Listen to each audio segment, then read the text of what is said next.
You are floating in open water, and something the size of a school bus rises out of the dark below you. A sperm whale, the largest predator with teeth on planet Earth, close enough to touch. Its mouth could fit a small car. Its brain is 5 times the size of yours. And yet, in centuries of recorded history, healthy wild sperm whales have almost never eaten a person. We are going to find out why. A ship rammed and sunk on purpose, the sound louder than a rocket launch. A mother whale deciding in seconds whether you are safe. We are diving into all of it. If this pulls you in, hit subscribe so you don't miss where this goes. Take a breath. We are going under.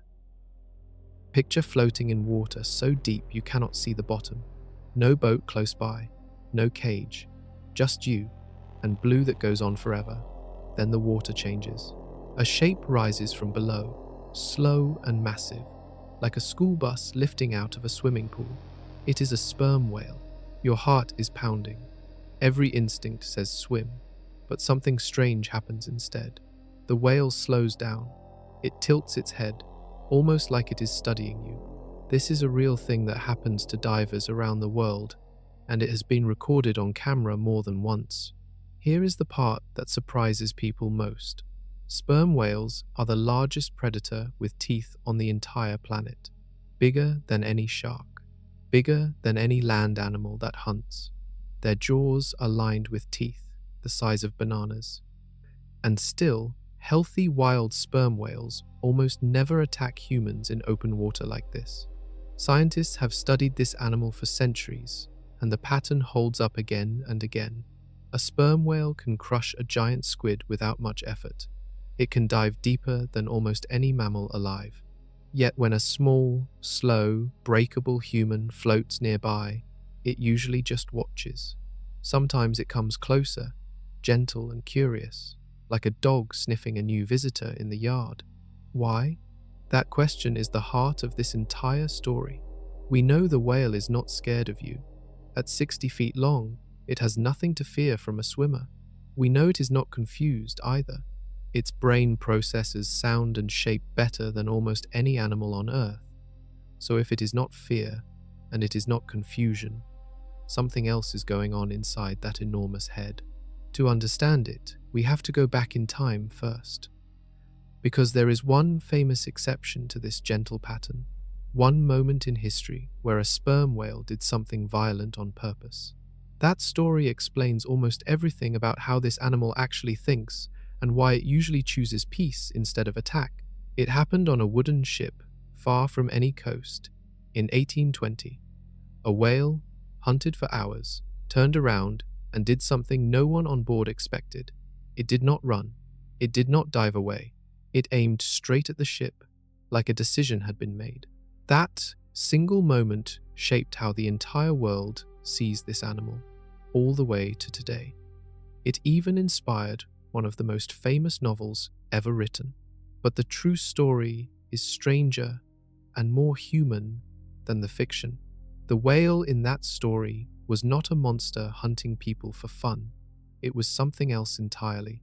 And once you understand what really pushed it to attack, you will understand why almost every other sperm whale in history has done the exact opposite.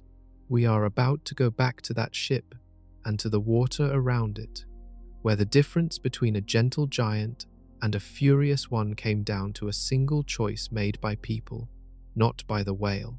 Start with a simple comparison. A great white shark, the animal most people picture as the ocean's top predator, grows to about 20 feet long. A sperm whale can grow to 60 feet, roughly the length of 3 school buses parked end to end. It is not just longer, it is heavier than almost anything else that hunts for a living, weighing more than 50 tons, which is close to the weight of 10 adult elephants stacked together. Now picture its head. The head alone can make up 1/3 of its whole body. That means on a 60-foot whale, 20 feet of that length is just skull, packed with the tools it needs to hunt in total darkness, thousands of feet underwater. Inside that skull are teeth built for gripping, not chewing. Some grow longer than a human hand. They line the lower jaw only, spaced out like fence posts. perfect for grabbing slippery prey like giant squid and holding on tight. This is a hunter built by millions of years of evolution to dominate the deep ocean, where almost nothing else its size can compete. But here is the twist that makes this story worth telling. Great white sharks are responsible for far more recorded attacks on humans than sperm whales, even though sharks are much smaller and weaker. That fact alone should stop you in your tracks. The biggest, strongest, most heavily armed predator with teeth on the entire planet is, statistically, one of the least dangerous to humans in the wild. Think about what that means. This is not a case of a small, gentle animal that simply cannot hurt you. A sperm whale physically could end a human life in less than a second without even trying hard, and yet across centuries of ships, divers, swimmers, and whale watchers, unprovoked attacks are almost never recorded. So the size and the teeth are not the full story. Something about how this animal is built, how it thinks, and how it hunts is steering it away from treating humans as prey, even though nothing is stopping it physically. That gap between what a sperm whale could do and what it actually does is what makes this animal so different from anything else in the ocean. To understand that gap, we need to look at what a sperm whale actually eats, deep in the darkness where no sunlight reaches. Because its entire hunting system, from the shape of its head to the sounds it makes, was built for one specific kind of prey. And that prey is nothing like us. But before we go there, there is one moment in history that tests every one of these ideas at once. A moment when a sperm whale used its size, its power, and its teeth against a target far bigger than any squid. A wooden ship, full of the very people who had spent hours trying to kill it.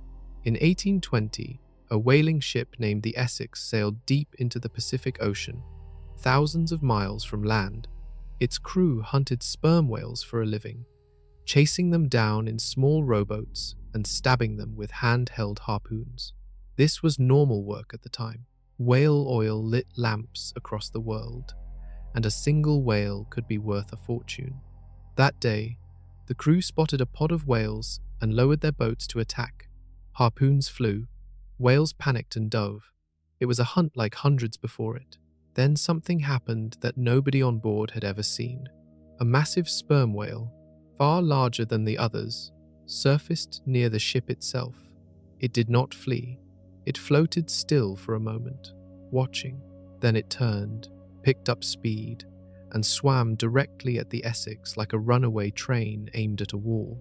The impact cracked the ship's timbers. Water began pouring in. The crew barely had time to process what was happening before the whale turned around a second time and rammed the ship again, even harder. This time, the damage was fatal. The Essex began to sink in open ocean, thousands of miles from the nearest land. Here is the detail that changes how you should picture this moment. This was not a random monster attacking for no reason. This was a whale that had just watched its pod get chased, harpooned, and killed by these exact humans in these exact small boats launched from this exact ship. The attack came after the violence, not before it. Sperm whales are known to defend their pods with everything they have, including slamming their massive tails and lunging with open jaws at anything that threatens their family. A ship that had just speared members of its group was, from the whale's perspective, the source of the attack, not an innocent bystander. The crew of the Essex survived the sinking itself, but their nightmare was only beginning. Stranded in 3 small boats, thousands of miles from any coast, they faced months of starvation, thirst, and impossible decisions just to stay alive. Their story became one of the most famous survival tales in maritime history, and it later inspired Herman Melville to write Moby Dick, one of the most famous novels ever published. But notice something important here. Even in the most violent, most destructive sperm whale attack ever recorded, the whale did not chase down and eat the sailors afterward. It sank the ship, and then it was gone. That single detail tells us something huge about how this animal actually behaves, even in its angriest possible moment. The Essex proves sperm whales can be devastating when pushed, What happened to the crew afterward proves something else entirely, something about what this animal does and does not do once the threat is gone. 20 men escaped the sinking Essex, crammed into 3 small, open whaling boats built for short trips, not survival at sea. They had some food and water, but nowhere near enough for what came next. Around them, in every direction, was nothing but open Pacific Ocean. They made a decision that still shocks people today. Instead of sailing toward the nearest islands, which were closer, they chose a longer route toward South America because they feared rumors of cannibals on those islands. It was a fear based on second-hand stories, not direct danger. That single choice added weeks to their journey, and it would cost lives. Food ran out first, then fresh water. The men grew weaker by the day, trapped under a brutal sun with nowhere to hide. Some boats drifted apart from each other in storms, leaving small groups completely alone on the open ocean, unsure if they would ever see the others again. Eventually, starvation forced the unthinkable. When crew members began dying from hunger and thirst, the survivors made the desperate choice to eat the bodies of those who had died, just to stay alive long enough to be rescued. Later, when that was no longer enough, some survivors drew lots to decide who would be sacrificed so the rest could live. It is one of the darkest chapters in maritime survival history, and it is entirely true, documented by survivors themselves after they were finally found. Notice what is missing from this story. The whale that sank the ship never returned. It did not circle the wreckage. It did not attack the lifeboats. It did not hunt down the survivors, even though they were now completely helpless, floating in small boats with nothing to protect them. The danger that killed most of the crew came from starvation, thirst, and desperate human choices, not from the animal that started it all. This detail matters more than people realize. If sperm whales viewed humans as prey, the Essex disaster was the perfect opportunity to prove it. A wrecked ship, a whale already agitated and aggressive, and a group of injured, defenseless people floating nearby for days. Instead, the whale vanished after the ship went down, and the true danger to the crew came entirely from the ocean itself and from each other. Only a handful of the original 20 men survived long enough to be rescued. Months later, barely alive. Their story became legend and eventually shaped the most famous whale story ever written. But the real whale behind that legend deserves its own chapter because it was not a myth, and its actual behavior tells us even more about what these animals do and do not do when humans are involved. Long before Moby Dick became one of the most famous novels ever written, sailors told real stories about a real whale. They called him Mocha Dick, named after the waters near Mocha Island off the coast of Chile, where he was spotted again and again over the course of decades. Mocha Dick was reportedly massive, pale-colored, and covered in scars from old harpoon wounds, proof that whalers had tried to kill him many times before and failed. Sailors described him as unusually aggressive when hunted, smashing boats and fighting back harder than most whales ever did. Stories about him spread across whaling ships for years, growing more dramatic with every retelling, the way legends always do. Herman Melville used stories like these as inspiration when he wrote Moby Dick, creating a fictional white whale that becomes the obsession of a captain, determined to hunt him down at any cost. The novel turned a real animal's survival instinct into a symbol of nature's fury against humanity. It is a brilliant book, but it is fiction, built on top of a real whale's real defensive behavior. Here is the key detail that gets lost in the legend. Mocha Dick was not aggressive because he hunted humans for food. He was aggressive because whalers had spent years trying to kill him, throwing harpoon after harpoon into his body, and he had learned, through repeated pain, to fight back the moment boats approached. His scars were not trophies. They were the record of years of being attacked. This pattern shows up again and again throughout whaling history. Sperm whales that had been harpooned before became far more likely to fight boats on sight, sometimes charging before the humans even threw a weapon. It was not random aggression, it was learned defense, built from direct experience with danger, the same way a dog that has been kicked before might snap at a raised hand, even if that hand meant no harm this time. This tells us something huge about how intelligent this animal actually is. A sperm whale can apparently remember specific danger, recognize the shape of a whaling boat, and respond with defense before an attack even begins. That kind of memory and pattern recognition requires a seriously advanced brain, one we will get into in detail later in this story. For now, the important shift is this. Mocha Dick and the whale that sank the Essex were not monsters attacking humans out of hunger or hatred. They were animals responding to years, or in the Essex case, hours, of direct violence against themselves and their pod. Once you understand that distinction, the entire history of sperm whale and human conflict starts to look very different. And to understand why whalers pushed these animals so hard in the first place, we need to look at exactly what they were hunting for and why it was worth so much. In the 1700s and 1800s, before electricity existed, the world needed a way to light up the darkness at night. The answer came from inside a sperm whale's head.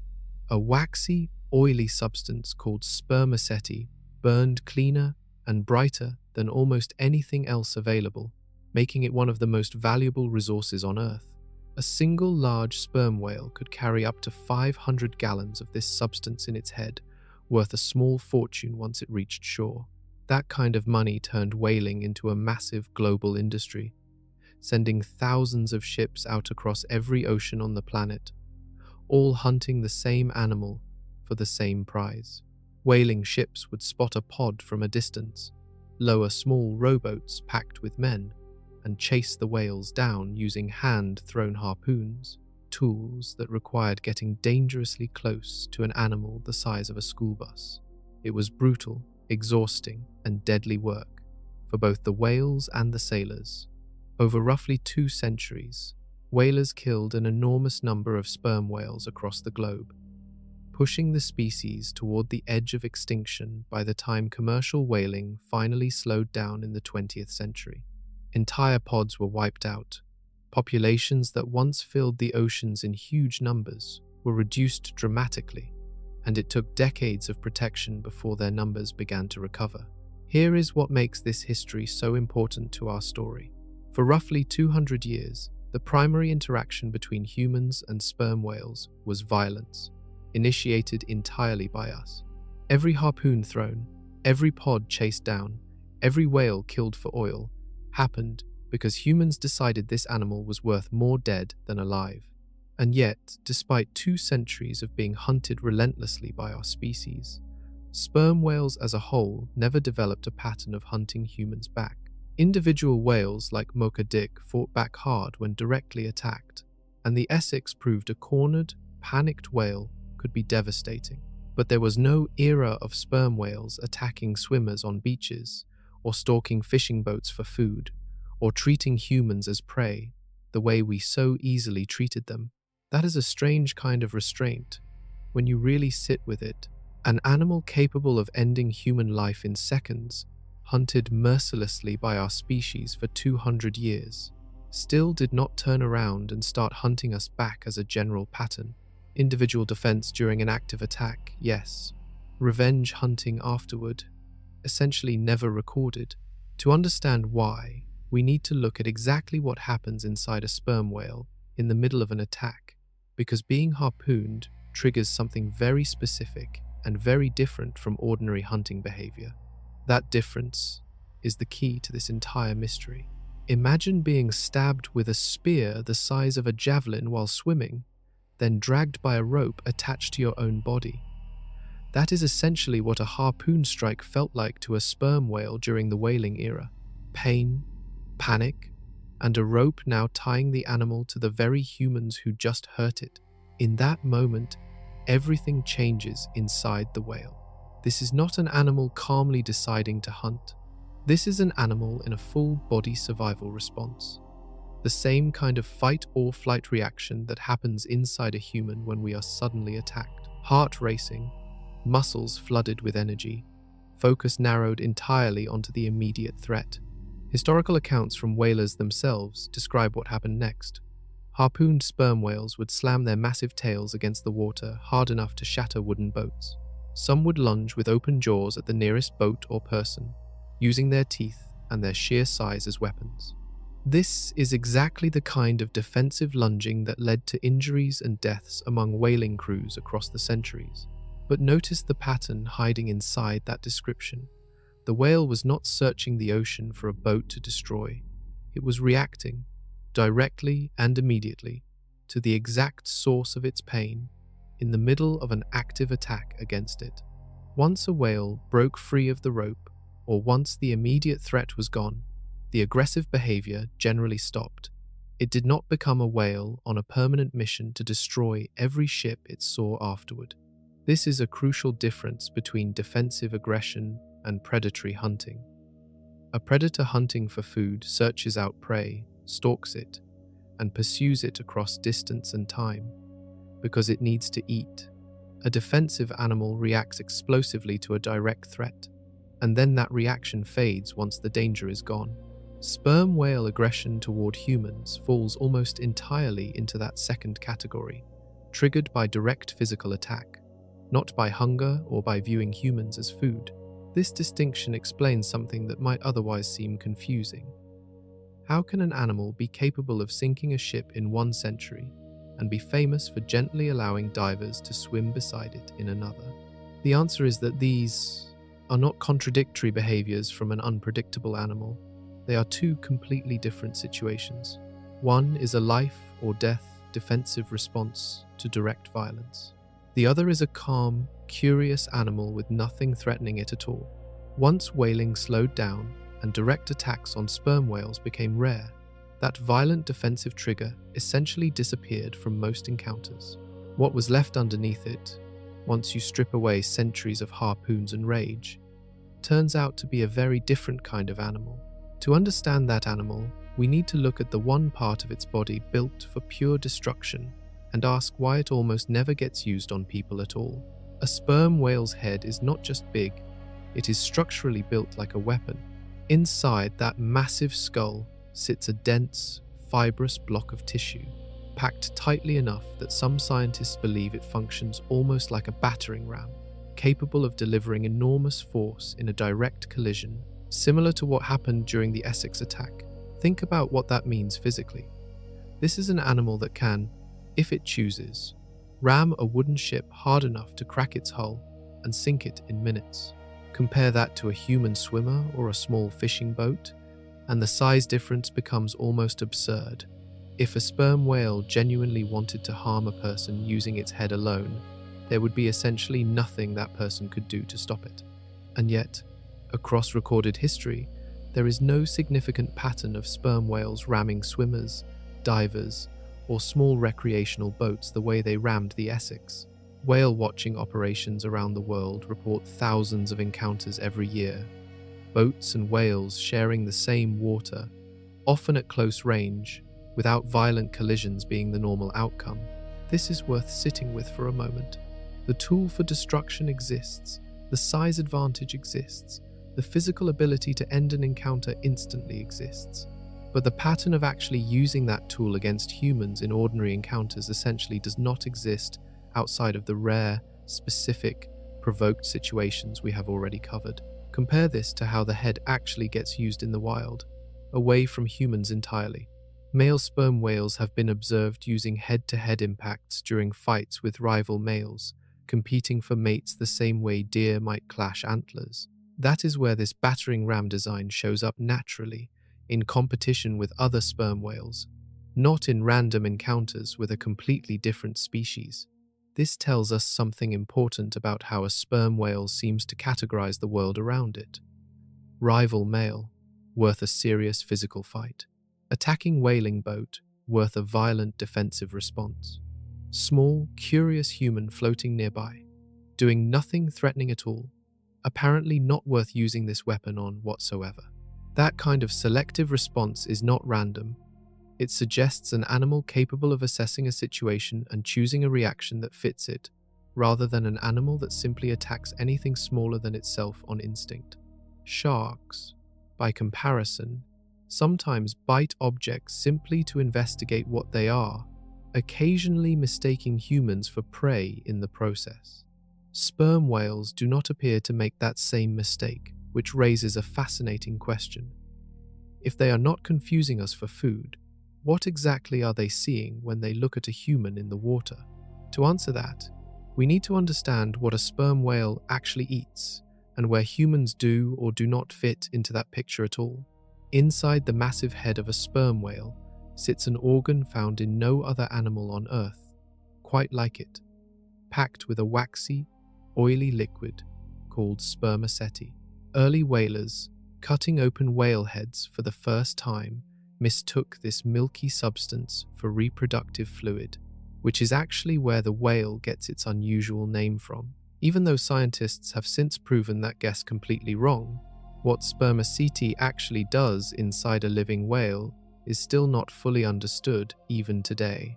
The leading theory among scientists is that it helps control buoyancy, allowing the whale to sink and rise through deep water more efficiently by changing temperature and density inside its own head, almost like a built-in submarine ballast system.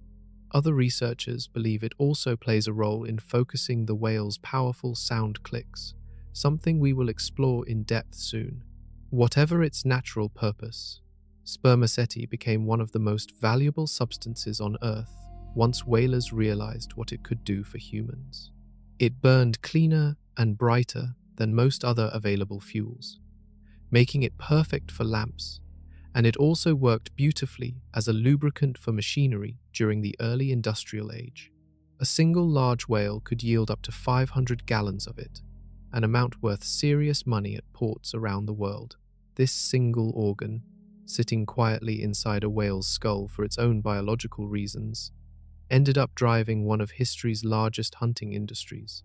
Entire fleets of ships, entire port cities, entire fortunes were built around extracting this one substance from this one animal, repeated across hundreds of thousands of individual whales over 2 centuries. Here is the important twist to sit with.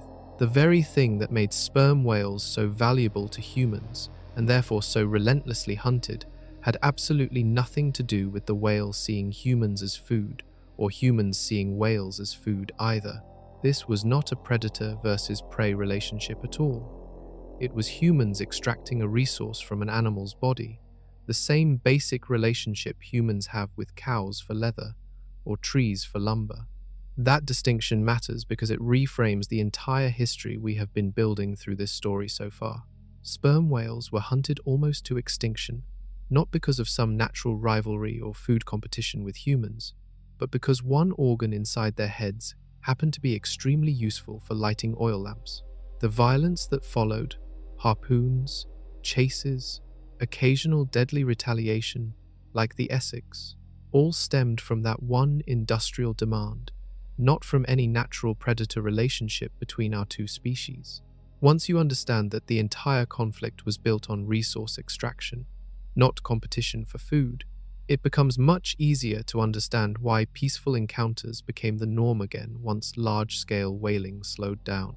But one dramatic exception to that peaceful pattern still exists in the historical record: a whale that rammed a boat and then chose something unexpected afterward. Not every violent sperm whale encounter in history ended the way the Essex did. Historical whaling records include other cases of whales ramming or attacking boats during a hunt. Then, once the boat was disabled or the threat was neutralized, simply swimming away, leaving the humans battered, frightened, and very much alive. Picture the scene: a small wooden whaling boat, crew members armed with harpoons, closing in on a whale that has already been wounded once. The whale turns.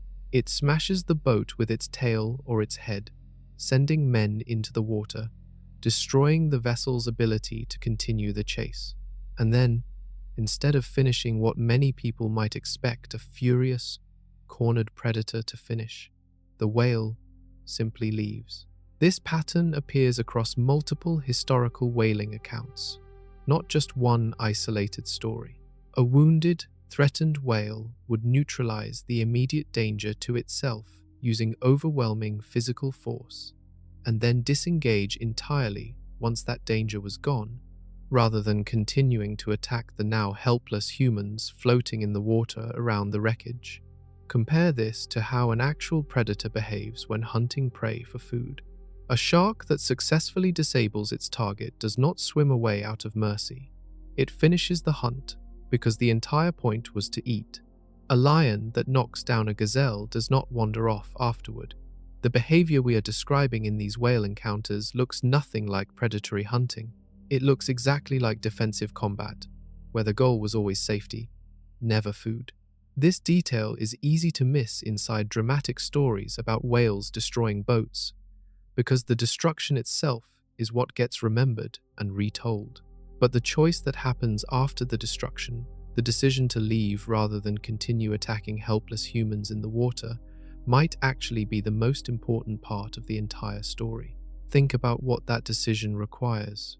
The whale has to somehow register that the threat has ended and adjust its behavior accordingly, rather than continuing on pure aggression and adrenaline. That kind of behavioral switching, from full defensive combat back to disengagement, suggests a level of situational awareness that goes far beyond simple animal instinct. We keep circling back to the same conclusion from different angles. This is not an animal on autopilot, reacting the same way to every situation. This is an animal capable of assessing threat, responding with appropriate force, and then recognizing when that threat is gone. To understand how it can process all of that so quickly, in the chaos of an actual attack, we need to look at how sperm whales navigate and understand the world around them at all times, even when nothing dangerous is happening whatsoever. Here is a fact that surprises almost everyone the first time they hear it. People swim, dive, and snorkel near wild sperm whales in various locations around the world, sometimes coming within just a few feet of an animal larger than a school bus, and walk away completely unharmed, often describing the experience as one of the most peaceful moments of their entire life. This is not a rare fluke happening once or twice.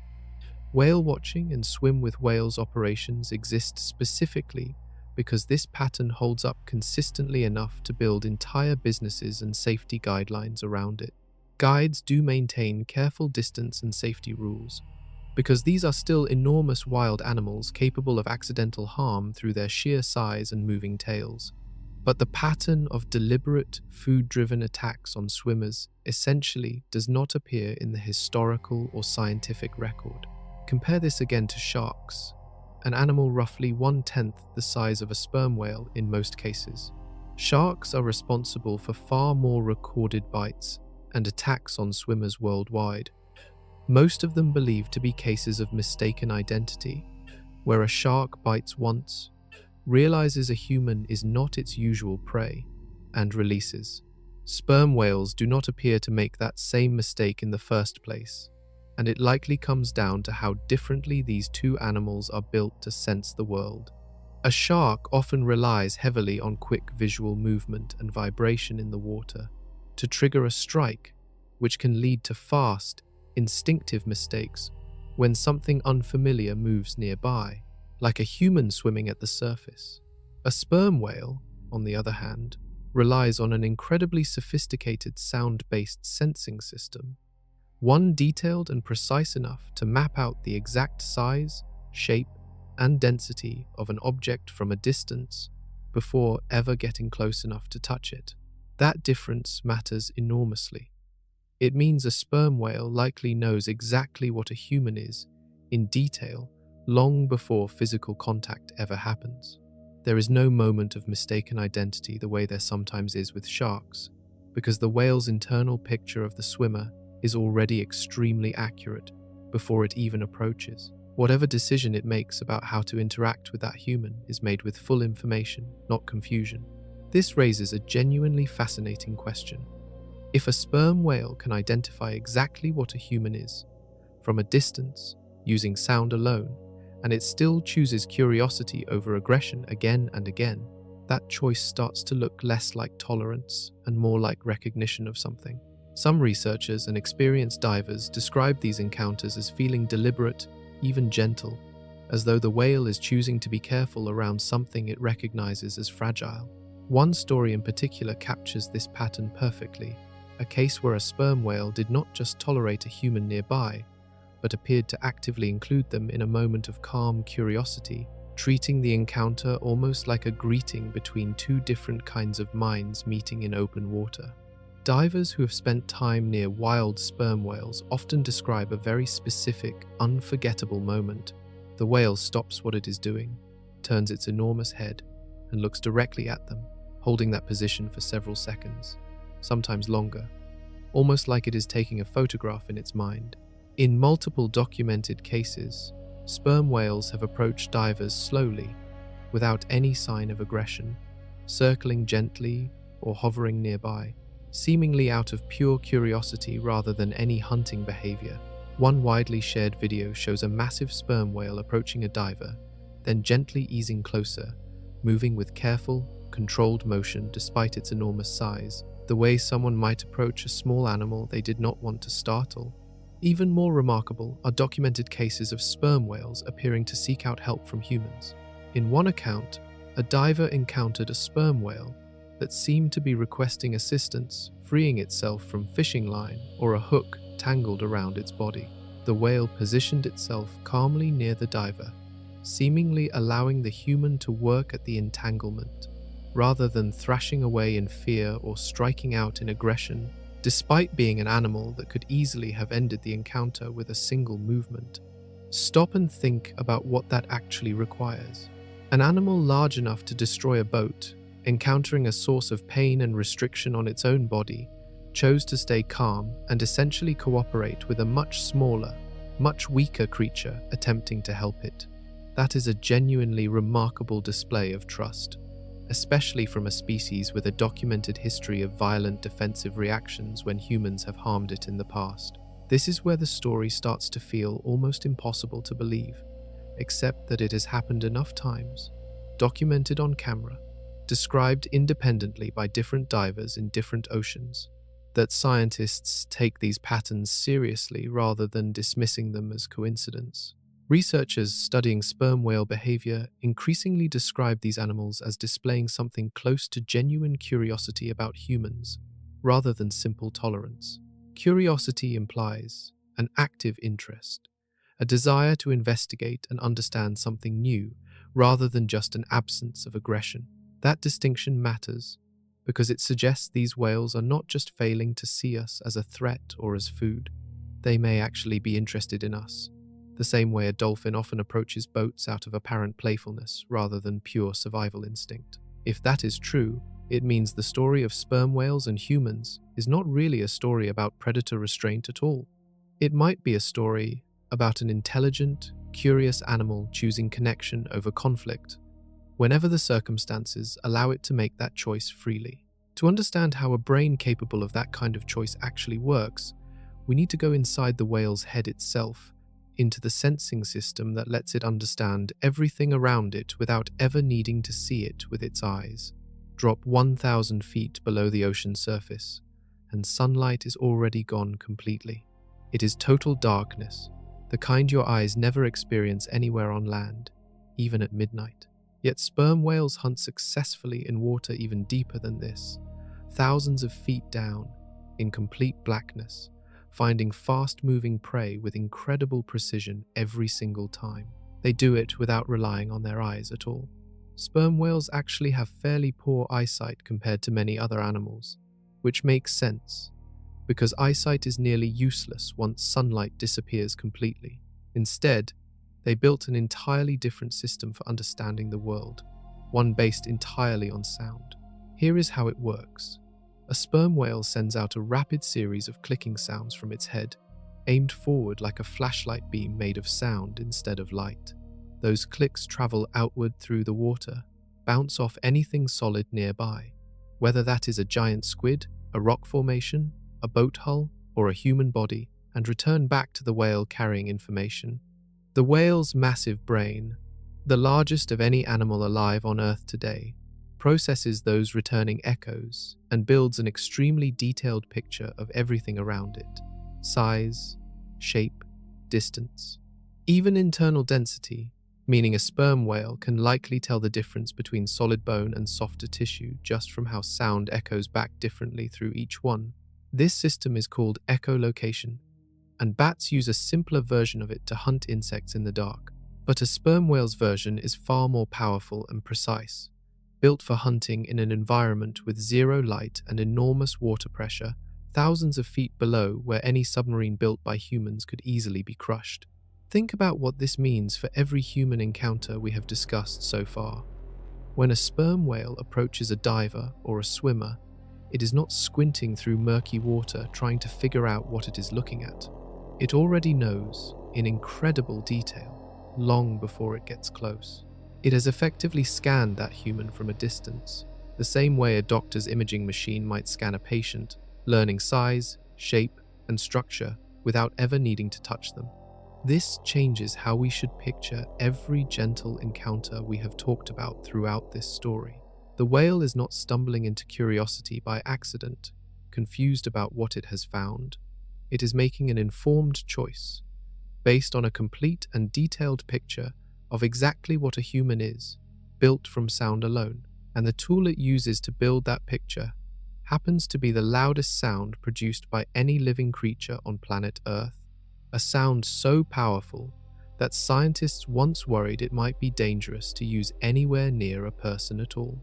Somewhere in the deep ocean, a sperm whale fires off a single click, and that click becomes the loudest sound made by any living creature on the entire planet. Scientists have measured these clicks, reaching up to 236 decibels underwater, a number that barely means anything until you compare it to something familiar. A jet engine at full power, standing right next to the runway, hits around 140 decibels in air, loud enough to cause permanent hearing damage in seconds without protection. A sperm whale's click, adjusted for how sound behaves differently in water versus air, still comes out dramatically louder than that jet engine, loud enough that some researchers compare a close-range blast to standing beside a rocket launch at the exact moment of liftoff. This sound does not come from the whale's mouth or throat the way human speech does. It is generated deep inside that massive head, using a structure connected to the spermaceti organ we already discussed, which appears to work almost like an acoustic lens, focusing and aiming the sound forward with incredible precision, similar to how a flashlight focuses light into a beam instead of scattering it in every direction. For years, scientists debated whether this sound might be a weapon as much as a sensing tool. The theory made sense on paper. If a click that loud hit a giant squid at close range, could it stun or even kill the prey outright, making the actual bite almost unnecessary? It sounded like a reasonable possibility, given just how extreme the volume really is. However, later research testing this exact idea found something surprising. When scientists played recordings of sperm whale clicks at realistic volumes near live squid, the squid were not stunned or harmed. They kept swimming normally, which strongly suggests the clicks function primarily as a sensing tool, not a weapon designed to injure prey directly. That finding matters enormously for our story. If the loudest sound on Earth, produced by an animal capable of using it as a weapon, does not appear to stun or harm prey during actual hunting, that tells us something important about how sperm whales use sound around humans as well. There is no solid scientific evidence of these clicks being used to intentionally harm swimmers or divers either, despite the raw power involved. Instead, this incredible sound system appears to exist for one primary purpose: building the most detailed possible picture of the world in total darkness, whether that world contains a giant squid, a curious diver, or an entire whaling ship. And once you understand how precisely this system can map out an object from a distance, it becomes even more interesting to ask what happens when that system is used against the one creature in the ocean that a sperm whale seems genuinely built to hunt. Let's sit with the squid experiment a little longer, because it reveals something surprising about how careful nature actually is with extreme power. Sperm whale clicks reach volumes intense enough that early theories assumed they must be dangerous, even deadly, to anything caught nearby. But when researchers tested that idea directly, playing realistic click volumes near live squid, The prey swam away completely unharmed. This tells scientists that the sheer volume of these clicks is not actually the main tool being used to capture prey. It appears the clicks are almost entirely about building a picture through sound, not about blasting prey into submission. The intensity exists because sound weakens dramatically over distance, especially underwater, and a sperm whale often needs to detect prey hundreds of feet away in total darkness. A loud shout carries further than a whisper, and that basic principle scales up dramatically underwater. Now bring humans back into this picture. Divers who have spent extended time near actively echolocating sperm whales sometimes describe feeling the clicks physically, a strange, vibrating sensation moving through their entire chest and body, even without any pain or damage resulting from it. That physical sensation alone tells you how much raw power is moving through the water during an encounter like that. And yet, across all the documented cases of divers and swimmers near sperm whales, there is no established pattern of these clicks causing hearing damage or physical harm during normal, calm encounters. This becomes especially interesting when you remember that some researchers do believe an extremely close range, high-intensity burst could theoretically be dangerous to a human under specific circumstances. The capability for harm appears to exist. The pattern of it actually happening during ordinary encounters does not. This gap between theoretical danger and actual outcome lines up perfectly with everything else we have covered in this story so far. The physical ability to cause harm through size, teeth, head impact, or sound intensity is clearly present in this animal. The consistent choice to use any of those tools against humans, outside of direct violent provocation, like harpooning, is almost entirely absent from the historical and scientific record. It starts to look less like a coincidence and more like a pattern of restraint, a gap between capability and behavior that shows up again and again, no matter which specific tool we examine. Teeth built for crushing squid, rarely used on people. A head built like a battering ram, rarely rammed into swimmers. The loudest sound on Earth, apparently never weaponized against nearby divers. To understand why an animal would consistently hold back power that it clearly possesses, we need to look at what that power actually gets used for in the wild, against the one opponent it seems specifically built to defeat.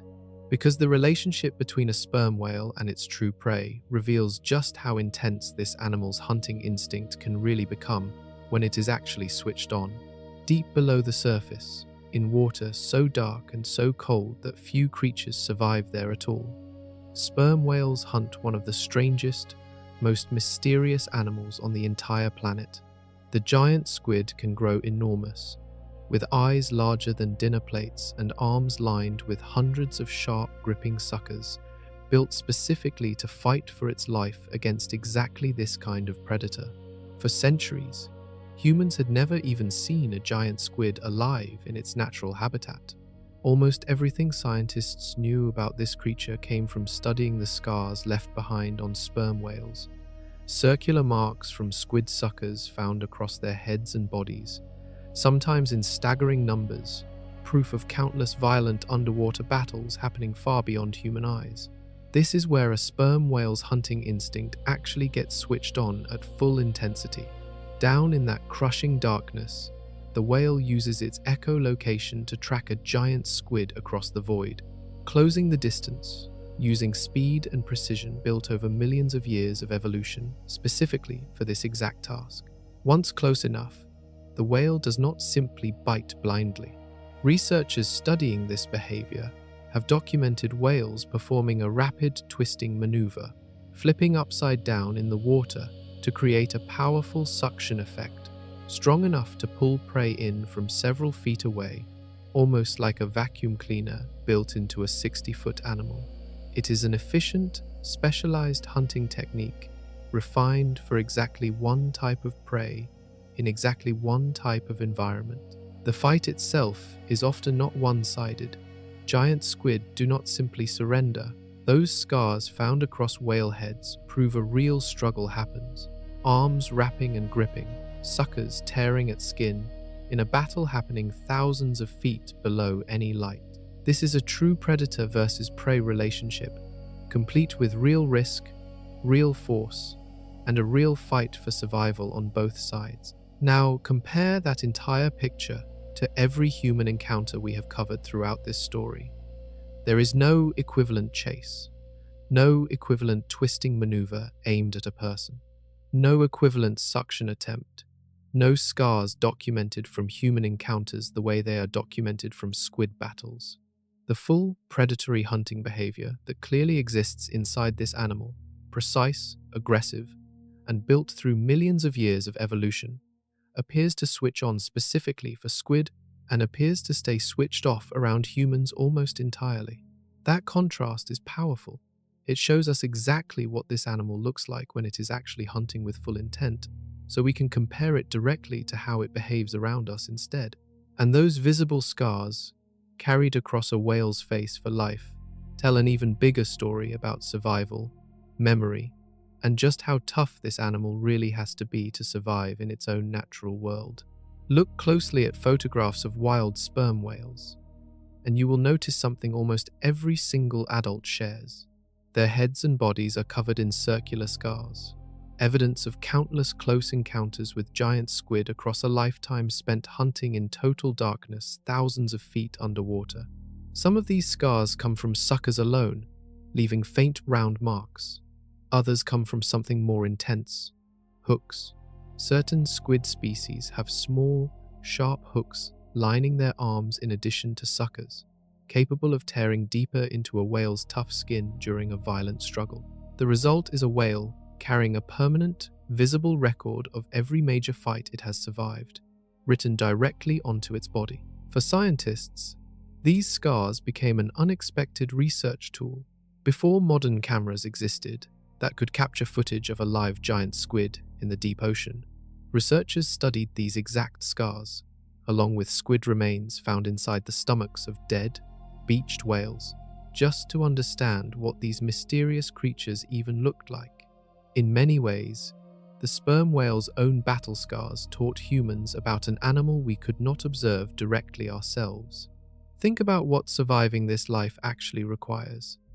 This is not one dangerous encounter and then peace for the rest of the whale's life. This is a repeated pattern, fight after fight, hunt after hunt, stretching across decades, every single one happening in crushing pressure, freezing cold, and total darkness, without a single moment of visual information to rely on. That is an extraordinarily demanding way to survive, and it explains something important about why a sperm whale's body is built the way it is. Tough skin capable of resisting tearing, a skull dense enough to survive high-speed underwater force, jaws strong enough to grip a fighting opponent without losing hold. Every physical trait we have discussed throughout this story so far exists because of this exact rivalry, refined over millions of years, specifically to defeat giant squid in the deep, dark ocean. Now bring that picture back to humans one final time. Every tool built into this animal, the teeth, the battering ram's skull, the crushing bite force, the incredible sound system, exists because of an ancient, ongoing war against giant squid, not because of any relationship with our species at all. Humans simply do not fit anywhere into the evolutionary pressure that shaped this animal over millions of years. That might be the single biggest reason behind everything we have uncovered in this story so far. We are not prey that a sperm whale evolved to hunt, and we are not a predator that a sperm whale evolved to fear outside of the direct violence of the whaling era. We exist almost completely outside the evolutionary story that built this animal into what it is today. And that strange kind of outsider status might be exactly why, when a sperm whale actually notices us floating nearby in its world, something closer to curiosity takes over instead of instinct built for war. Deep in the dark ocean, closing in on a giant squid, a sperm whale does something that looks almost impossible for an animal its size.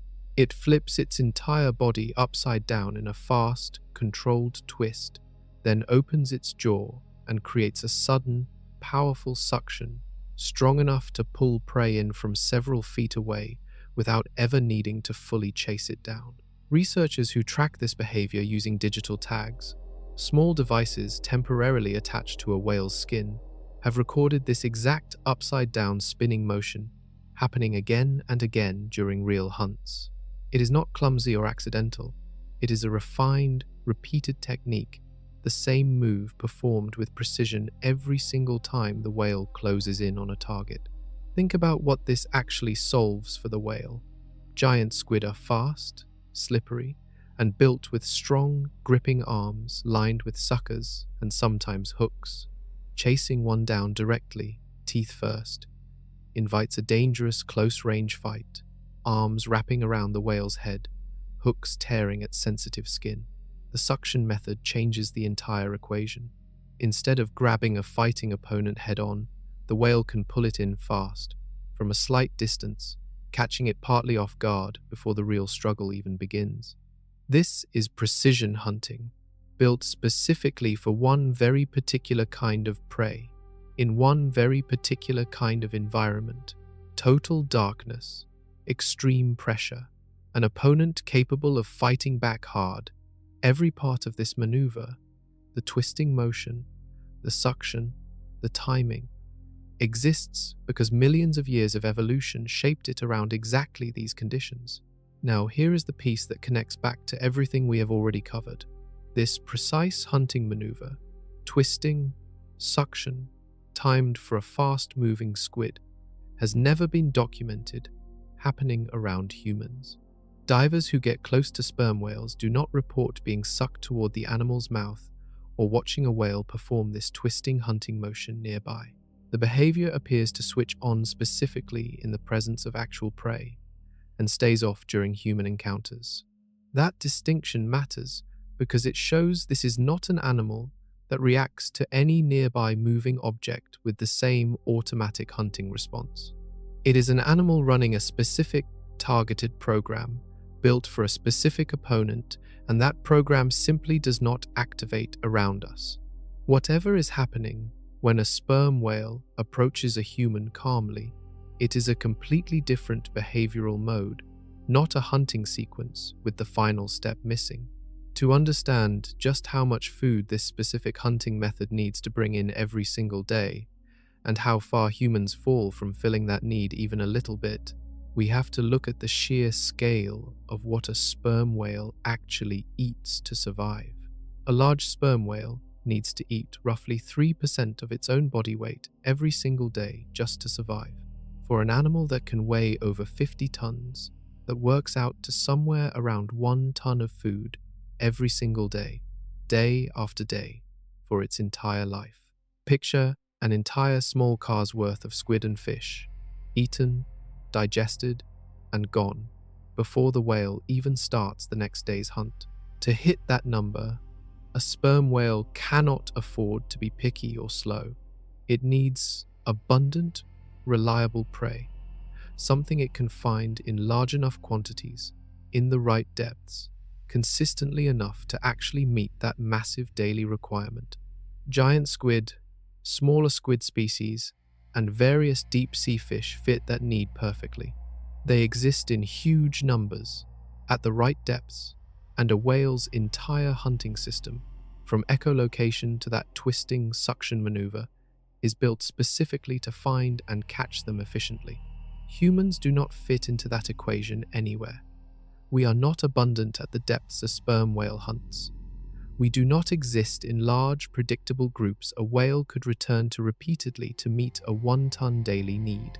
A single human body would represent a tiny, one-time amount of food, nowhere near efficient compared to squid, which a whale can find and catch using a hunting system already perfectly tuned for exactly that prey. This is a simple but powerful piece of the puzzle. Predators generally evolve to specialize in prey that is reliably available, because chasing rare or unpredictable food sources wastes energy the animal cannot afford to lose. A sperm whale's entire body, brain, and hunting behavior evolved around squid and deep-sea fish. Prey it can predict, locate, and catch efficiently enough to fuel an animal this enormous.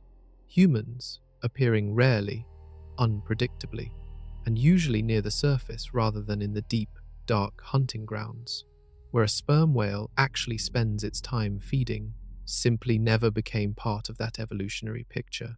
We are not competing for the same space in any meaningful way, and we are not a viable food source in the way squid are. From a purely practical, survival-based standpoint, humans are close to irrelevant to how a sperm whale actually finds its next meal.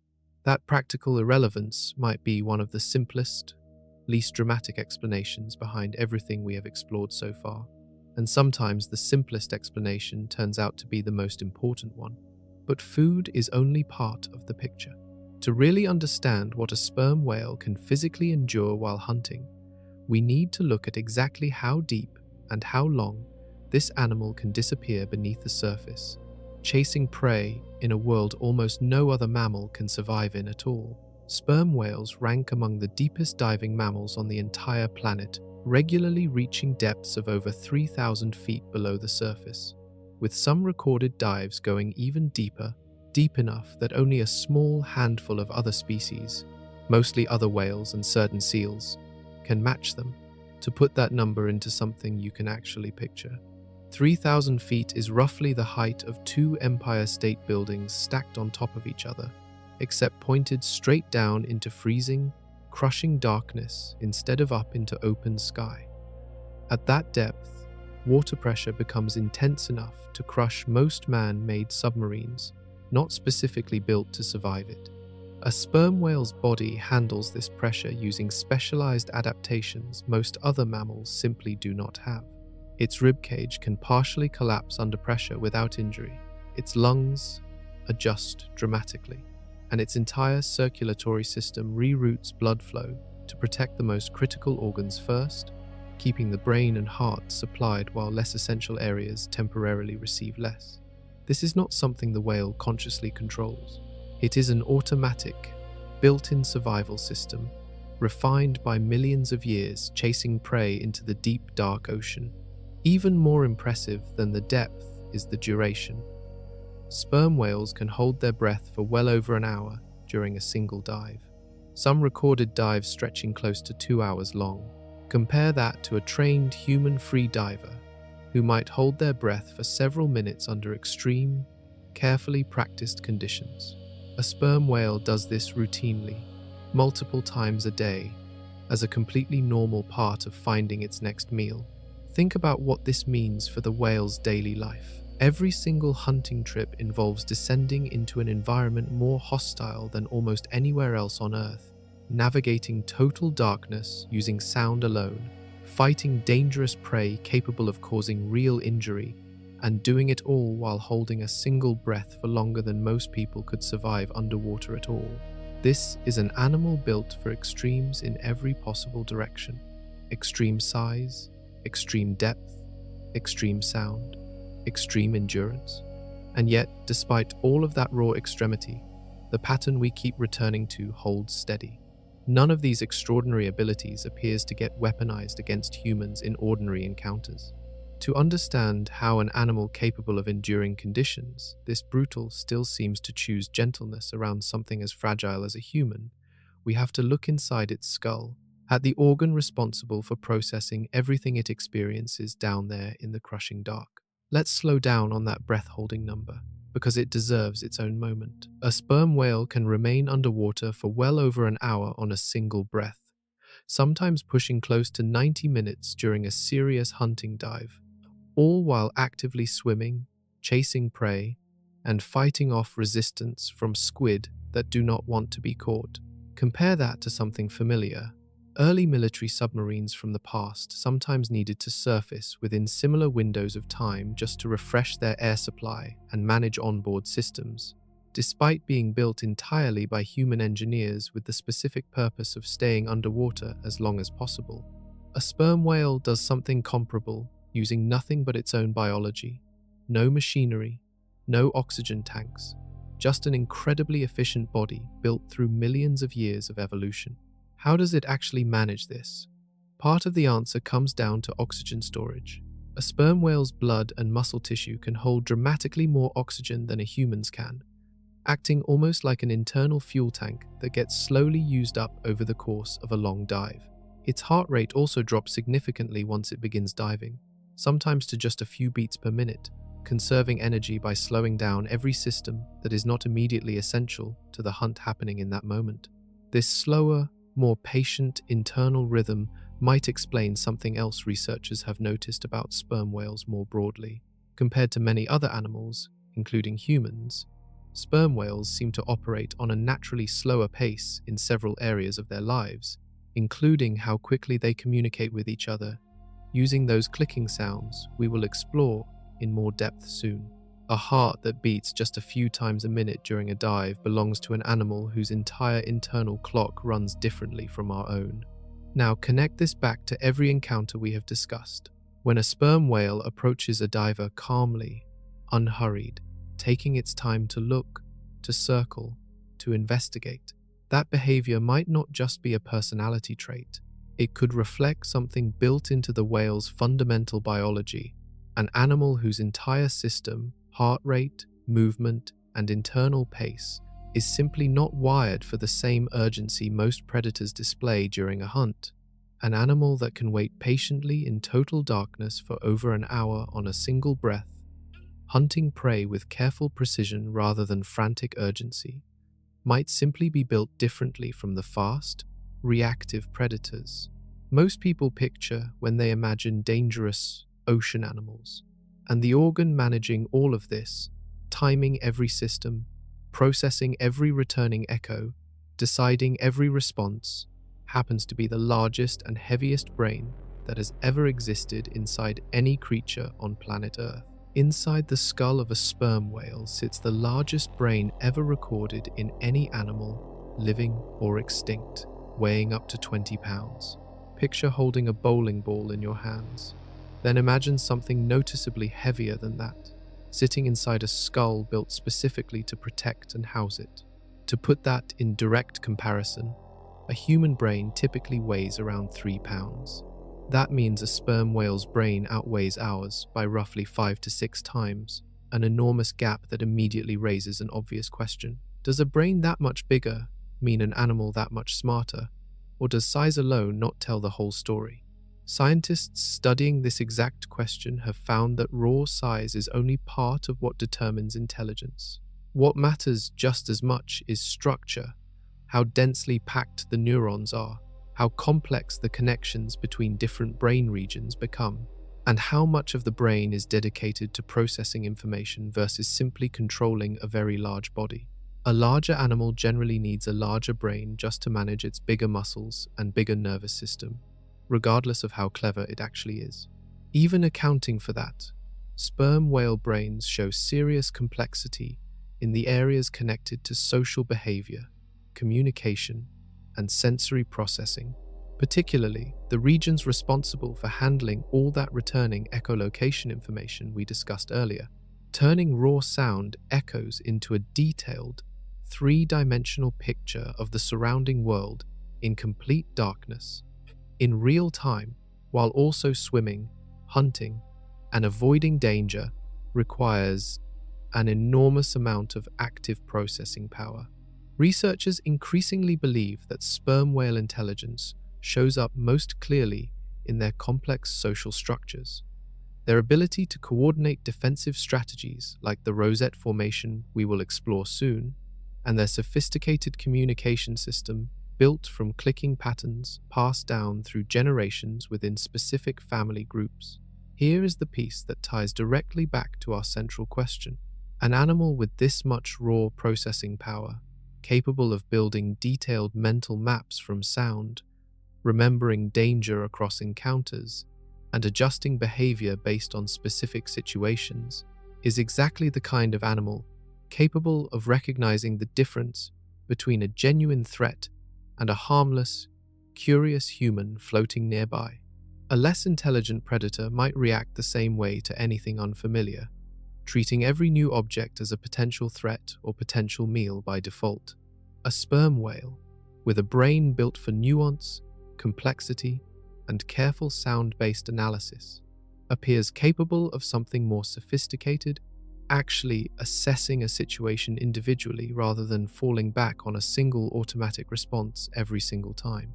To understand exactly what that processing power might be doing during a calm encounter, we need to look more closely at what scientists currently believe this massive brain is actually built to prioritize. A brain this large does not exist without a reason. Evolution rarely builds something as metabolically expensive as extra brain tissue, unless that tissue is earning its keep, providing a real survival advantage significant enough to justify the enormous energy cost of keeping it running every single day. So, what is a sperm whale's massive brain actually spending its energy on? Researchers point to several major demands happening simultaneously inside this animal's head.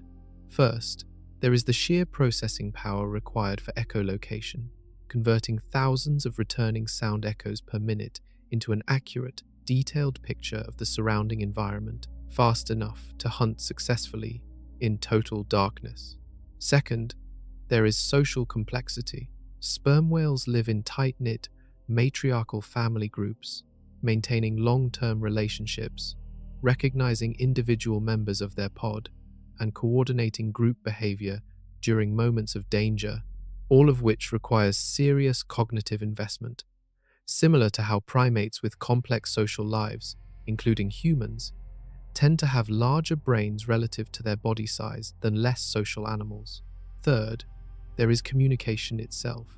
We now know sperm whales use structured clicking patterns, called codas, that appear to function almost like a phonetic alphabet, with different combinations potentially carrying different meanings between individuals. Producing, interpreting, and remembering that kind of structured communication system requires significant brain power, especially across the different regional dialects that exist between separate whale communities. Put these three demands together: sound-based spatial mapping, complex social bonding, and structured communication, and you start to see a brain built less like a simple predator's brain, wired mainly for detecting and chasing food, and more like a brain built for navigating a complicated social and sensory world, one that happens to include occasional encounters with an unfamiliar species like us. This distinction genuinely matters. A brain shaped primarily around social bonds, communication, and detailed environmental awareness is fundamentally different from a brain shaped primarily around aggression and territorial defense. It suggests an animal more inclined to observe, assess, and communicate than to react with instant hostility toward anything unfamiliar that crosses its path. This also helps explain the pattern of apparent curiosity we covered earlier. Whales approaching divers slowly, studying them, sometimes even seeming to seek help when injured. An animal running on instinct alone, wired mainly for aggression or fear, would likely be far less consistent in choosing calm investigation over immediate defensive reaction. To understand how this social, communicative side of sperm whale life actually gets organized day to day, we need to look at the specific social structure holding every pod together, led by the most experienced and protective members of the entire group. Sperm whale society is built around family, led not by the largest or strongest individual, but by experience itself. Female sperm whales and their young form tight, long-lasting groups called pods, typically made up of related females across multiple generations, working together to raise calves and survive in an ocean full of real danger. At the center of this structure sits the matriarch, usually the oldest and most experienced female in the group. She has survived decades of hunting trips, dangerous encounters, and seasonal changes, accumulating a lifetime of knowledge about where food can be found, which areas carry real danger, and how to respond when threats appear. That knowledge does not disappear when she is gone. It gets passed down, generation after generation, through observation and shared experience within the pod. Male sperm whales, once they reach maturity, typically leave these family groups entirely, either living alone or forming loose bachelor groups with other young males, only returning to interact with female pods occasionally. This means the core, stable, decision-making structure of sperm whale society rests almost entirely with experienced females, making choices that protect the entire group, especially its most vulnerable members. This social structure matters enormously for understanding encounters with humans, a pod's response to anything unfamiliar, whether that is a predator, a boat, or a curious diver, likely runs through this same experienced decision-making system. The matriarch and other senior females essentially set the tone for how the group responds, based on accumulated knowledge about what is actually dangerous and what simply is not. Calves growing up inside this system are not born already knowing what to fear. They learn it, the same way children learn from parents, watching how the adults around them respond to different situations, absorbing lessons about danger and safety through direct experience and observation within the pod. This tells us something important about consistency. If wild sperm whale pods, over many generations, have not developed a learned pattern of treating humans as a serious ongoing threat outside of direct violence, like historical whaling, that absence itself is meaningful information, passed down and reinforced by generation after generation of matriarchs, making careful decisions about what genuinely deserves fear and defensive action and what does not. To understand exactly how that learned knowledge gets transferred from one generation to the next, we need to look closely at how a young calf actually absorbs the difference between real danger and harmless curiosity in the first place.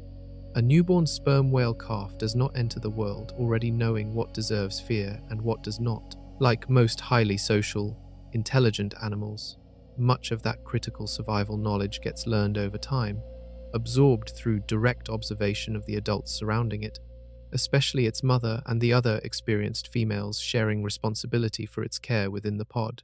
Sperm whale calves stay closely bonded to their mothers for years, nursing, following, and watching how the adults around them respond to everything the ocean throws at them. When a genuine threat appears, something like an approaching orca pod, the calf watches the entire group snap into a coordinated defensive formation, adults tightening protectively around the most vulnerable members.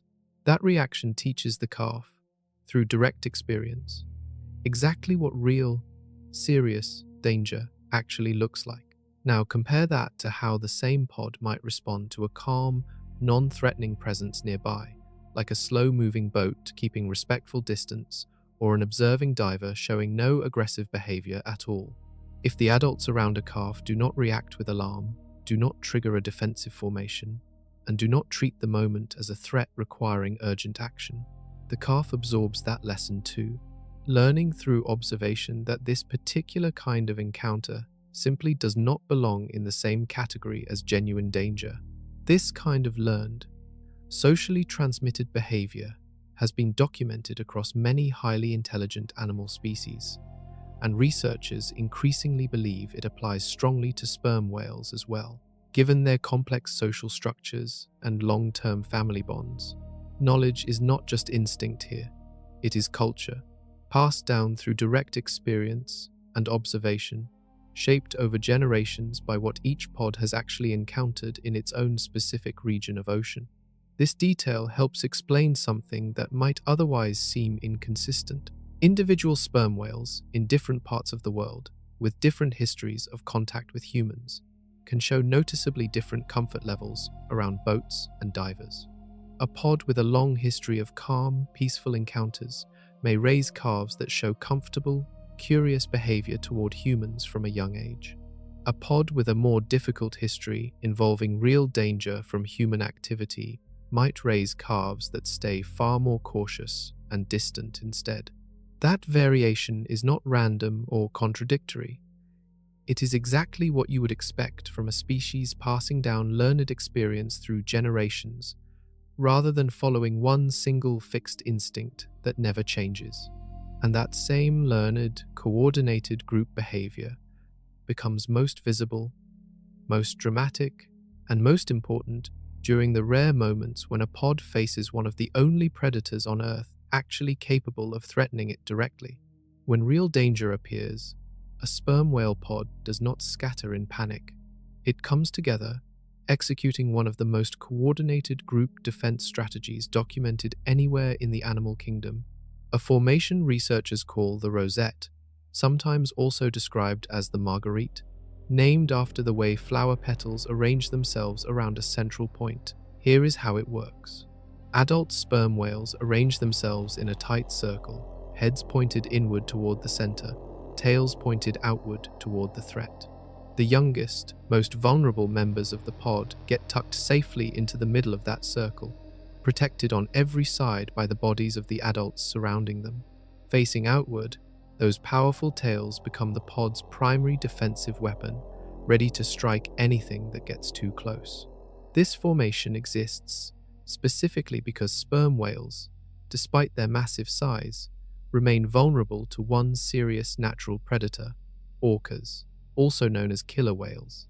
Orcas hunt in coordinated groups themselves, sometimes numbering dozens of individuals, using wave after wave of attacks to exhaust and isolate a single target, particularly young or weakened sperm whales separated from the safety of the group.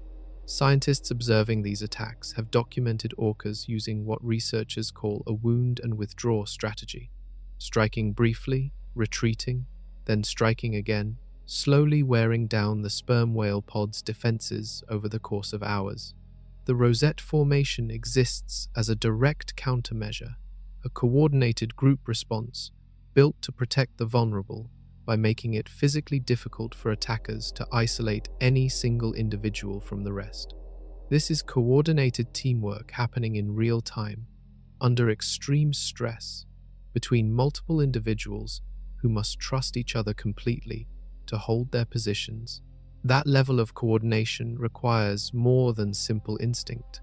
It requires communication, awareness of where other pod members are positioned, and a shared understanding of the strategy being executed together as a group. Now bring this back to our central question one final time.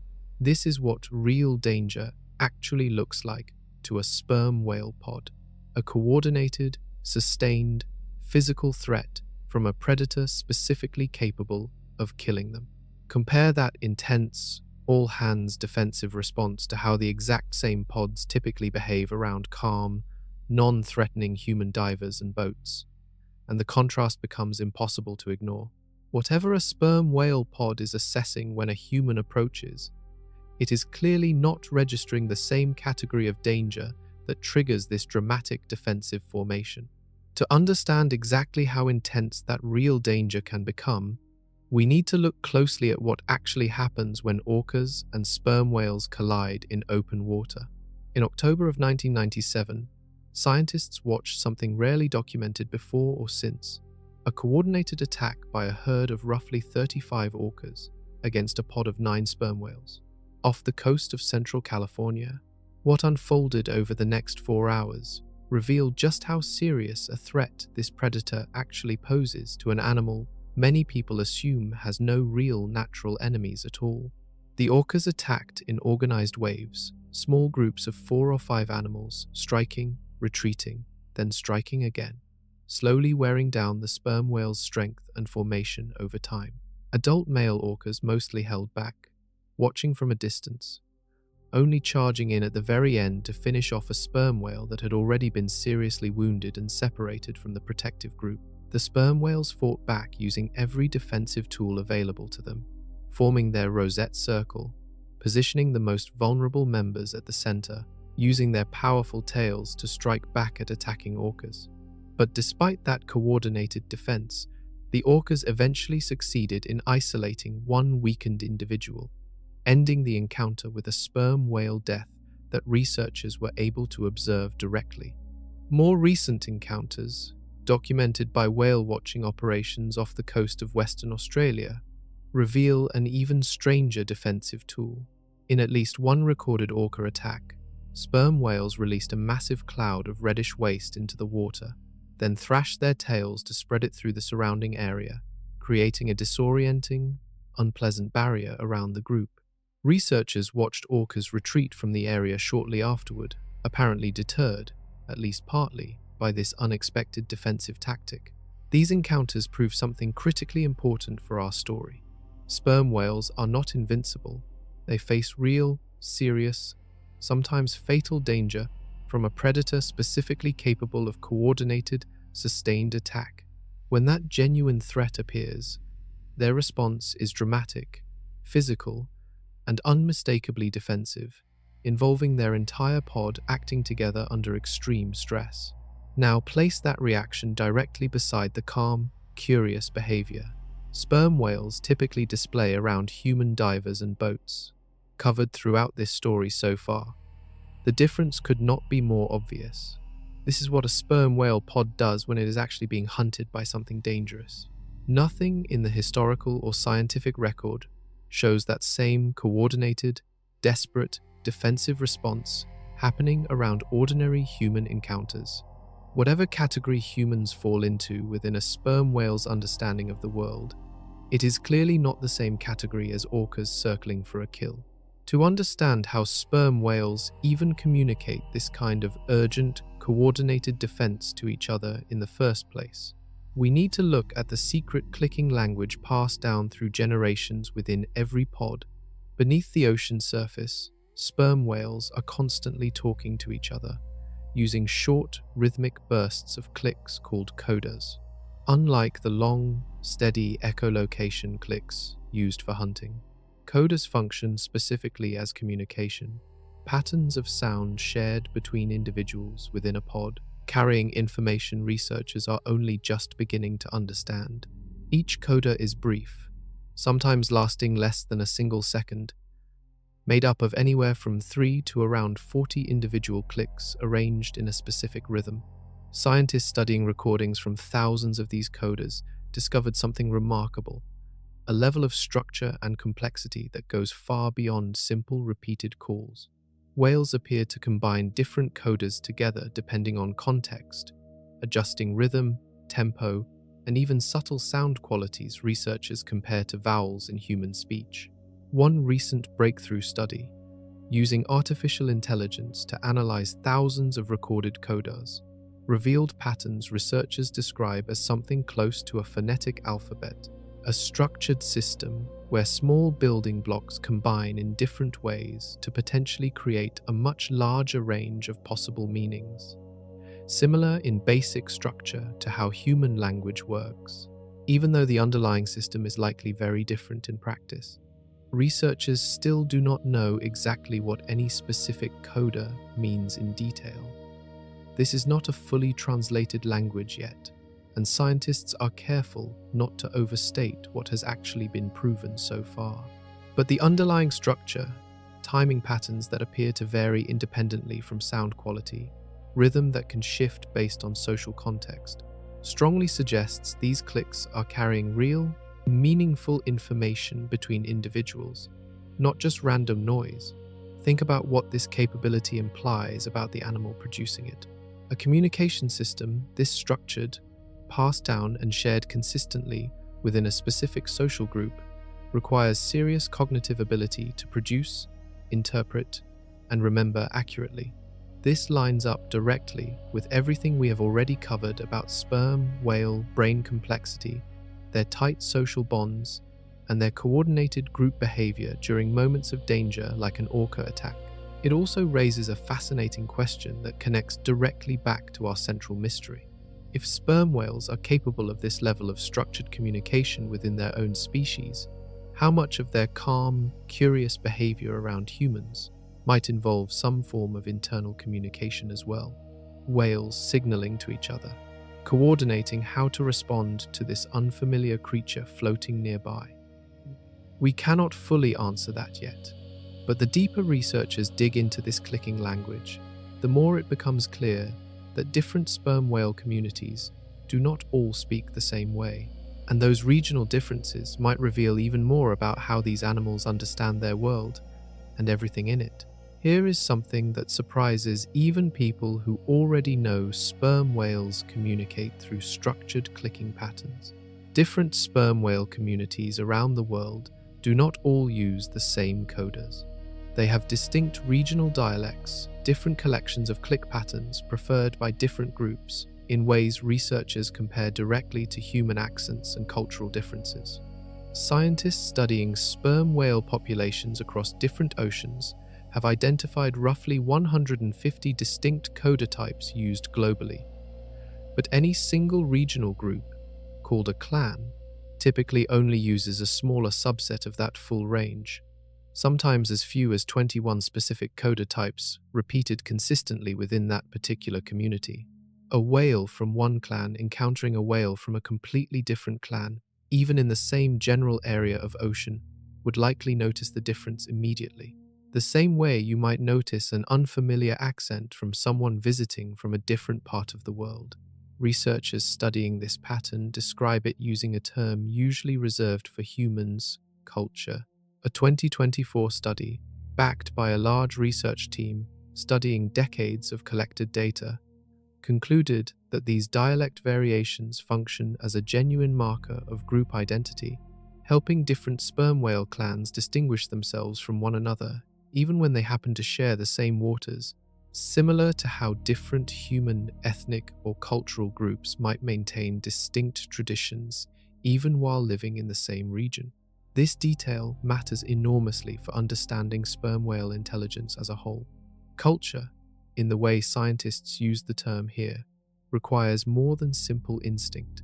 It requires learning, transmission across generations, and enough flexibility for different groups to develop their own unique version of a shared communication system. That is a remarkably sophisticated cognitive achievement, one shared by very few species on the entire planet. Now connect this back to everything we have built throughout this story. An animal capable of developing regional culture, passing down complex communication patterns across generations, and distinguishing between different social groups based on subtle communication differences, is clearly capable of far more nuanced thinking than a simple predator running on fixed instinct alone. That kind of nuanced, culturally aware intelligence lines up perfectly with the pattern we have traced from the very beginning of this story. An animal capable of recognizing context, adjusting its behavior based on specific circumstances, and choosing curiosity over aggression when nothing about a situation actually calls for defense.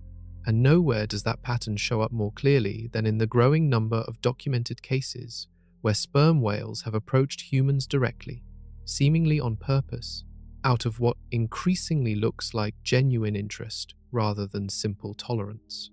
Across oceans around the world, whale-watching guides, researchers, and everyday divers report a consistent pattern that goes beyond simple tolerance. Sperm whales, on their own initiative, without any food reward or training involved, sometimes approach boats and swimmers directly, appearing to investigate out of what looks like genuine curiosity rather than accident or coincidence. This behavior takes different forms depending on the specific encounter. Sometimes a whale surfaces near a boat and lingers, staying close for several minutes rather than immediately diving away, watching the humans on board the same way the humans are watching it.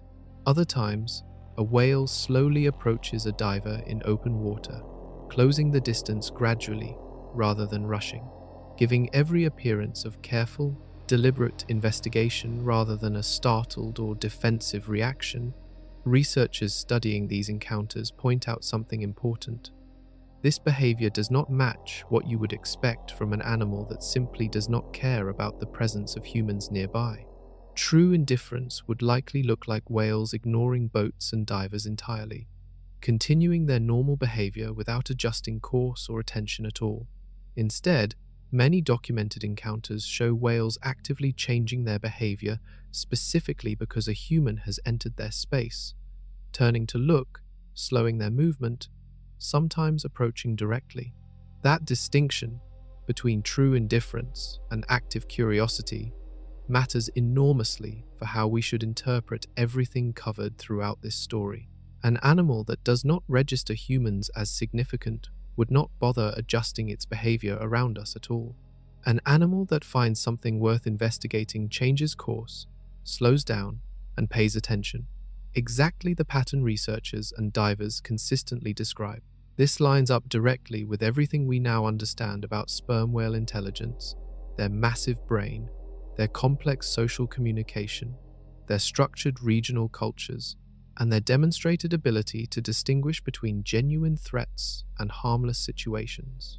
An animal this cognitively sophisticated, encountering an unfamiliar species that does not fit into any of its existing categories of predator, prey, or rival, might simply default to careful, cautious investigation, The same instinct that might lead a highly intelligent land animal to approach and study something new and unfamiliar in its environment, rather than immediately attacking or fleeing from it. Some of the most remarkable documented cases go even further than simple curiosity, involving direct physical contact between sperm whales and humans. Encounters where an enormous wild predator allowed a person to touch it, swim beside it, or even help it. Choices that reveal just how much trust these animals seem capable of extending toward a species so different from themselves. Some of the most striking sperm whale encounters ever documented go beyond simple observation from a respectful distance. Divers around the world have reported and filmed moments of direct physical closeness with wild sperm whales, encounters where an animal capable of ending a human life in an instant instead chose calm, careful proximity. In several widely viewed videos, divers describe sperm whales approaching close enough to touch, sometimes gently making contact themselves, brushing against a diver's body or hand with what appears to be deliberate, controlled movement rather than any kind of accidental collision. Given the sheer size difference involved, an animal that size could easily cause serious injury through careless movement alone. The fact that these encounters typically end without harm suggests real, precise control over how the whale is choosing to move its own massive body around something as fragile as a human. Other documented cases describe sperm whales remaining calm and still, while divers observed them at extremely close range, hovering nearby rather than diving away, seemingly comfortable enough in the presence of a human to continue resting or socializing normally, barely altering their natural behavior at all despite an unfamiliar creature floating just a few feet away. Perhaps most remarkable are the documented cases already covered earlier in this story. Whales that appeared to seek out human assistance while entangled in fishing gear, staying calm and cooperative while a diver worked to free them, despite being an animal fully capable of thrashing away in fear or striking out in self-defense if it felt genuinely threatened by the interaction.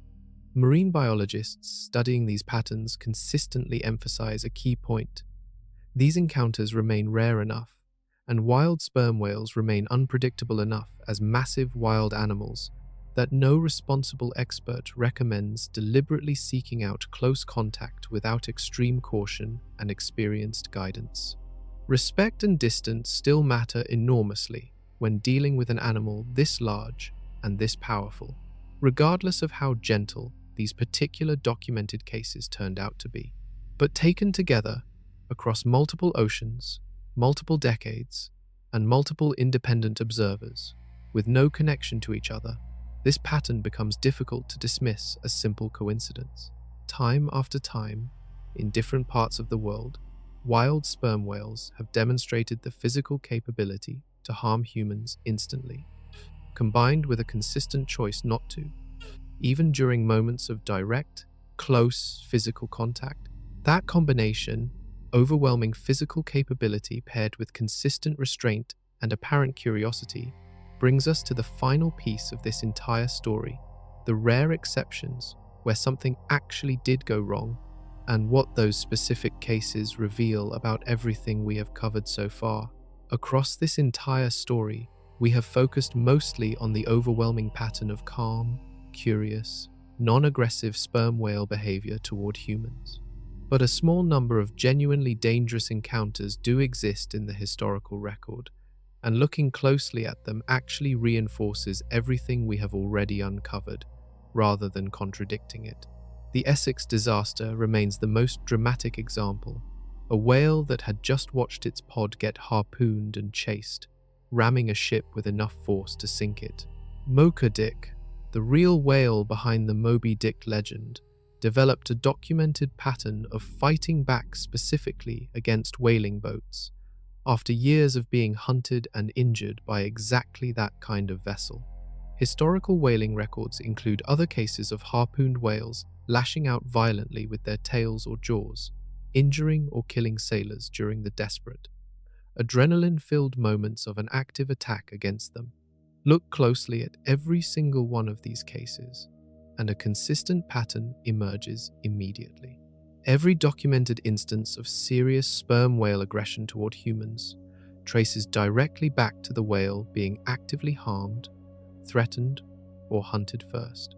Not one of these cases involves a sperm whale searching out humans to attack without provocation, stalking swimmers, or treating people as a food source the way an actual predator hunting for prey would behave.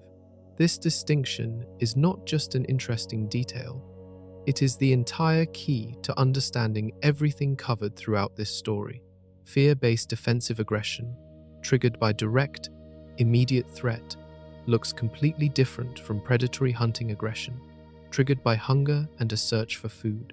Every documented case of serious sperm whale violence toward humans falls firmly into that first category, defense against direct harm, not the second. Compare that pattern to how genuine predators that do sometimes attack humans typically behave, occasionally searching, stalking, or investigating unfamiliar prey through exploratory contact. Sperm whales, despite having every physical tool necessary to be far more dangerous than almost any other predator on Earth, simply do not show that underlying pattern in their behavior toward us. Their aggression is reactive, not predatory, defensive, not hunting. Once whaling slowed dramatically, and the primary source of direct violence against sperm whales faded from most of the ocean, the trigger for that defensive aggression essentially disappeared from the vast majority of human encounters as well. What remains, across decades of modern observation, is the pattern we have traced throughout this entire story: an intelligent, curious, socially complex animal that overwhelmingly chooses calm investigation over conflict whenever it is actually given that choice freely. We started this journey with a simple, striking fact: the largest predator with teeth on the entire planet, an animal capable of sinking ships, crushing giant squid, and ending a human life in an instant, has almost never treated humans as prey throughout recorded history. Now, after tracing this story through whaling ships, orca battles, secret clicking languages, and calm underwater encounters, that fact finally makes complete sense. Every piece we uncovered points toward the same conclusion from a different angle. The physical capability for harm clearly exists, built through millions of years of evolution specifically to defeat giant squid in crushing, total darkness. But that capability was shaped entirely by an ancient rivalry that has nothing to do with humans at all. We simply do not exist inside the evolutionary pressures that built this animal into what it is today. The rare, genuinely violent encounters that do exist in the historical record, the Essex, Mocha Dick, harpooned whales fighting for their lives, all trace back to direct human violence against the whale first. Defensive reactions rather than predatory hunting behavior. Once that direct violence faded with the decline of commercial whaling, so did the vast majority of dangerous encounters between our two species. What remains, documented consistently across decades, oceans, and independent observers, is something genuinely remarkable. An animal with the largest brain on Earth, capable of structured communication, complex social bonds, and coordinated group defense against real predators like orcas, appears to consistently choose calm curiosity over aggression when encountering humans. A species that fits into none of its natural categories of predator, prey, or rival. That choice, repeated again and again across countless documented encounters, starts to look less like coincidence and more like something closer to recognition: an intelligent animal assessing an unfamiliar situation carefully and consistently landing on curiosity rather than conflict. Think about what that means for how we should picture the ocean's largest toothed predator going forward. Not a mindless monster from old legends, and not a simple, harmless giant either. Something far more interesting than both of those extremes. A genuinely intelligent creature, shaped by millions of years in one of the most extreme environments on Earth, capable of overwhelming power and choosing, again and again, not to use it against us. The next time you picture a sperm whale rising from the deep, remember everything this story uncovered: the scars from ancient squid battles, The clicking language passed between generations. The mother watching over her calf, deciding in an instant what deserves fear and what does not. Somewhere in that decision lies the real answer to why these giants of the deep have shared our ocean for centuries without ever truly becoming our enemy.